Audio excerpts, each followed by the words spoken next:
পাশাপাশি বোমা বিস্ফোরণের ঘটনায় এবার রিপোর্ট তলব করল নির্বাচন কমিশন। বুথের 50 মিটারের কাছে বোমা বিস্ফোরণের ঘটনা। বুথের এত কাছে কি করে বোমা মজুত ছিল তা জানতে চেয়ে এবার রিপোর্ট তলব করা হয়েছে।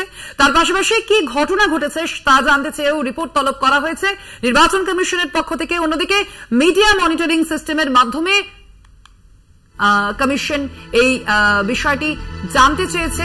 মুর্শিদাবাদ নিয়ে চিন্তার ভাঁজ কমিশনের কপালে। আপনাদের জানিয়ে রাখি,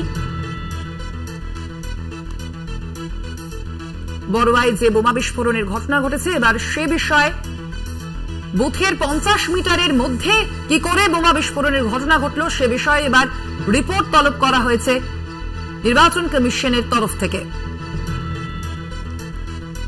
লোকসভা নির্বাচনের আবহ এবং সেই আবহেই এবার মুর্শিদাবাদের বড়ুয়ায় বোমা বিস্ফোরণের ঘটনা। এ বিষয়ে আমরা আরো বিস্তারিত জানবো। ফোন লাইনে রয়েছেন আমাদের প্রতিনিধি সত্যসুন্দর ভট্টাচার্য। সত্যসুন্দর, ঠিক কি বিষয়ে নির্বাচন কমিশন আজ রিপোর্ট তলব করলো?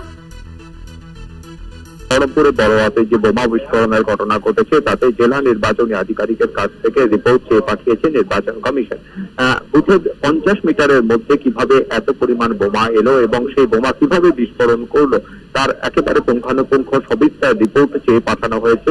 এবং তুমি জানো যে মুর্শিদাবাদে এর আগেও যে ধরনের ঘটনা ঘটেছে তাতে কিন্তু যথেষ্ট কমিশন কড়া নজর রেখেছে মুর্শিদাবাদ লোকসভা কেন্দ্রের নির্বাচনের দিকে।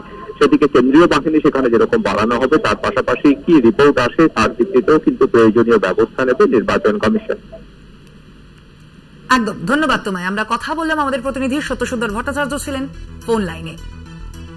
আপনাদের আবারও জানিয়ে রাখি, বড়ুয়া বোমা বিস্ফোরণে রিপোর্ট তলব করল এবার নির্বাচন কমিশন। বুথের 50 মিটারের মধ্যে কিভাবে বোমা বিস্ফোরণের ঘটনা সে বিষয়ে রিপোর্ট তলব করেছে নির্বাচন কমিশন।